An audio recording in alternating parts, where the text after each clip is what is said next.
Welcome again on Udit pharmacy YouTube channel. Myself Ashish Rai. तो आज के इस वीडियो में हम देखेंगे फार्मास्यूटिकल केमिस्ट्री का चैप्टर 2 जो कि है वॉल्यूमेट्रिक एनालिसिस। उसको मैंने कई पार्ट में डिवाइड किया है। सबसे पहले पार्ट 1 देखेंगे हम कि वॉल्यूमेट्रिक एनालिसिस बेसिकली होता क्या है। बेसिकली डेफिनेशन क्या होता है, आपके एग्जाम पॉइंट ऑफ व्यू से भी एक वन वर्ड में आ सकता है या बेसिकली क्या पूछ सकता है, एक एमसीक्यूज में आ सकता है। तो वॉल्यूमेट्रिक एनालिसिस सबसे पहला क्वालिटेटिव एनालिटिकल मेथड नहीं होता, ये क्वांटिटेटिव एनालिटिकल मेथड आता है। ठीक है, सबसे पहला क्वेश्चन ये बन सकता है क्वालिटेटिव है या क्वांटिटेटिव है या बोथ है या नन है। तो वहां पे ध्यान रखना है क्वांटिटेटिव एनालिटिकल मेथड है, जो कि बहुत ज्यादातर यूज होता है लैब्स में। एज द नेम सजेस्ट, जैसे कि नाम ही बता रहा है कि ये मेथड इन्वॉल्व करता है measurement of volume of solution. Solution का वॉल्यूम बताने के लिए ये मेथड अप्लाई होता है, जिसका concentration is known and applied to determine the concentration of the analyte। एक सोल्यूशन आपको नोन दिया जाएगा, एक आपको अननोन दिया जाएगा, तो आपको बताना होगा कि बताओ दूसरा जो अननोन है उसमें कितना क्या अमाउंट प्रेजेंट है। जैसे कि मान लो एक एग्जांपल आगे पड़ेगा आपको, एसिड बेस डाइजेशन। मान लो एसिड आपको 5 ml दे दिया गया, अब नीचे बेस है, बेस में कुछ और चीजें भी मिली हुई हैं, तो आपको 5 ml एसिड दिया गया है, अब बताना है आपको बेस उसमें कितना ml है। तो ये भी तरीका मैं बताऊंगा आगे क्या होता है। At this point, the analyst can determine how much analyte is originally present।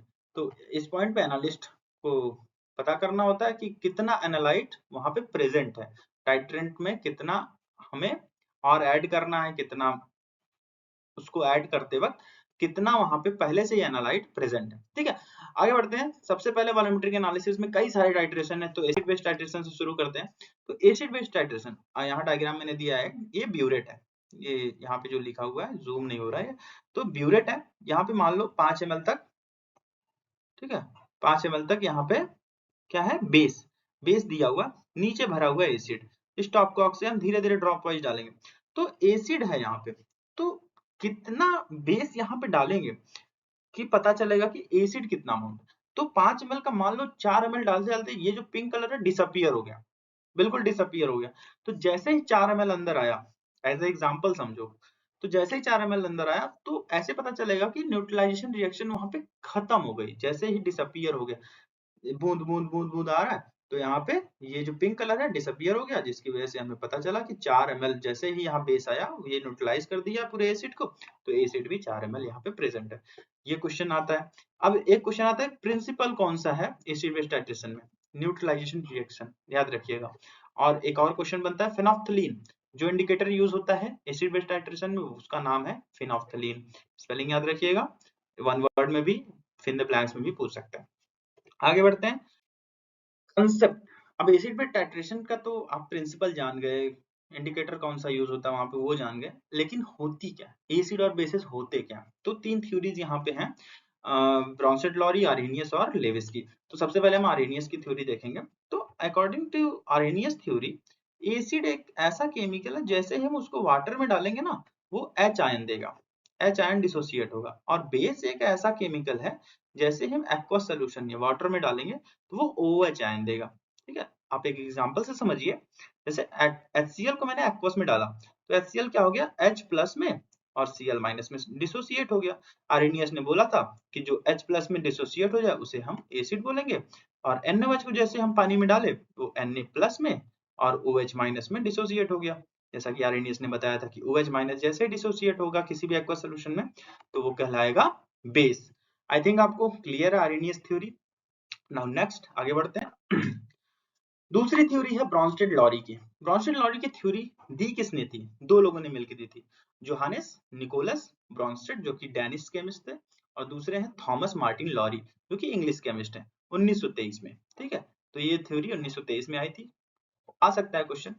अब इनके आधार से, इनके हिसाब से एसिड क्या है, बेस क्या है। एसिड, इनके आधार से एसिड वो है जो कि प्रोटॉन को डोनर, प्रोटॉन डोनर को बोला है इन्होंने एसिड, और वहीं बेस प्रोटॉन को एक्सेप्ट जो करें, एक्सेप्टर ऑफ प्रोटॉन, उन्हें बोले, उनको बोला गया बेस। ठीक है, तो Bronsted Lowry theory extend version of Arrhenius theory. Concept Arrhenius की है, लेकिन थोड़ा सा इन्होंने और कुछ चीजें ऐड कर दी कि प्रोटॉन के बारे में उन्होंने नहीं बताया, इन्होंने बता दिया कि प्रोटॉन जो डोनर है वो H प्लस ही है और जो एक्सेप्ट करे वो H माइनस ही है। तो जैसे कि एक एग्जांपल यहाँ पे HCl को एक्वस में डाला, उसके साथ अमोनिया को एक्वस में डाला, तो ध्यान दो NH4 प्लस आ गया और Cl माइनस, ठीक है, तो Cl माइनस आ गया। तो इस रिएक्शन में HCl डोनेट कर रहा है हाइड्रोजन अमोनिया को। जो HCl है ना, HCl का जो H है, ये H अपना दे दे रहा है अमोनिया को, NH3 को। तो HCl इज द ब्रोंचेलॉरी एसिड। तो अभी ऊपर बताया गया था कि जो एसिड होता है वो प्रोटॉन को डोनेट कर देता है, तो HCl ने डोनेट किया अमोनिया को, तो HCl हो गया एसिड और अमोनिया हो गया बेस। यही नॉर्मल सी बात है।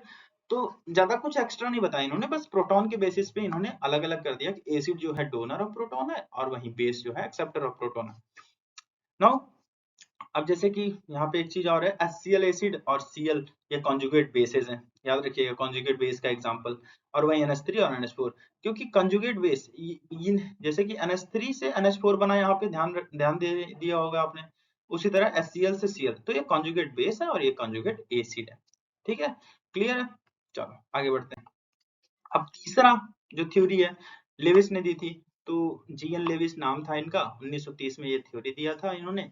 According to this theory acid वो होते हैं जो इलेक्ट्रॉन पेयर एक्सेप्टर, पहला क्या H प्लस और OH माइनस के बेसिस पे, दूसरा प्रोटॉन के एक्सेप्टर डोनर के बेसिस पे। अब इन्होंने क्या किया, इलेक्ट्रॉन थोड़ा और डीप में गए, इलेक्ट्रॉन पेयर एक्सेप्टर जो होगा उसको हम एसिड कहेंगे, वहीं बेस को इलेक्ट्रॉन पेयर डोनर को कहेंगे। जैसे कि electron pair acceptor A plus है, A प्लस, और इलेक्ट्रॉन पेयर डोनर जिसके पास माइनस साइन है वो डोनर कहलाएगा, जिसके पास प्लस साइन है वो एक्सेप्टर कहलाएगा। ठीक है, इसकी वजह से कोऑर्डिनेट कोवेलेंट बॉन्ड बन जाएगा, ये सॉल्ट बन जाएगा आपका। तो एसिड और बेस मिलके सॉल्ट ही बनाते हैं। होप आपको क्लियर होगा ये तीनों थ्योरीज।